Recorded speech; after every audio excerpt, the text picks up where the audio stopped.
Once you have made a sale, like a credit sale, the customer will pay you after a few days.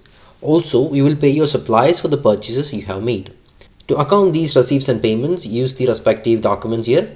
Both receipts and payments have the same interface, so we will cover both of them in the same video. Also, you will use the payment document to account other transactions like cash or bank payments for other expenses like salary, traveling expenses, office expenses, etc.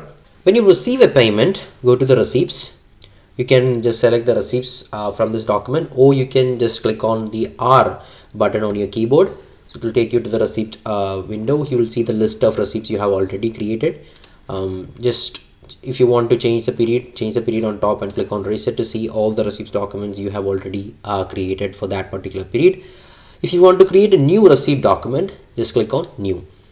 If you're receiving cash, just select cash, or if you're receiving amount to your bank, then select the appropriate bank account. Enter the amount you're receiving. If you're receiving 1000 rupees, just enter 1000 and select the name of the party who is paying you.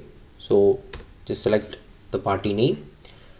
While selecting the party, you can see the outstanding from this particular party at the bottom. You can see how much money they have to pay you. If you want to debit or credit any other account along with this transaction, you can do this here by expanding this other transaction details table. You can save narrations to add more details about this particular transaction. You can also right click and select a preset narration, which you can do in the settings tab on the main window, on the start window.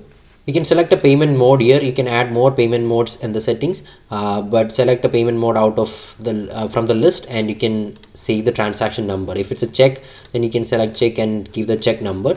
In the address and other details option, you can see the address of the particular party you have selected. If this particular party have multiple addresses, then you can change the address here.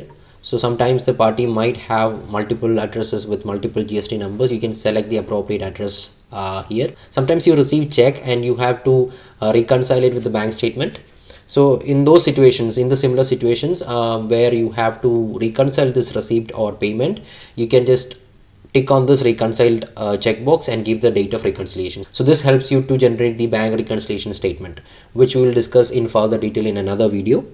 And then click on save. The process is exactly the same for the payments as well. Go to payments, and shortcut for the payment is Y on the keyboard. So if you click on Y on keyboard, you will go to this payment document. Just click on new to create a new payment transaction. Just select cash or bank, give the amount, and select the party or the expense. So sometimes if this is a salary or traveling expense or freight charges, just select the appropriate account of the expense and then type in the amount and click on save. Here also you can select the payment modes, save transaction numbers, do the reconciliation, and also change the address of the party you're paying into. And since everything is similar, we are not going into details. So I hope payments and receipt documents are clear. Thank you for watching this video.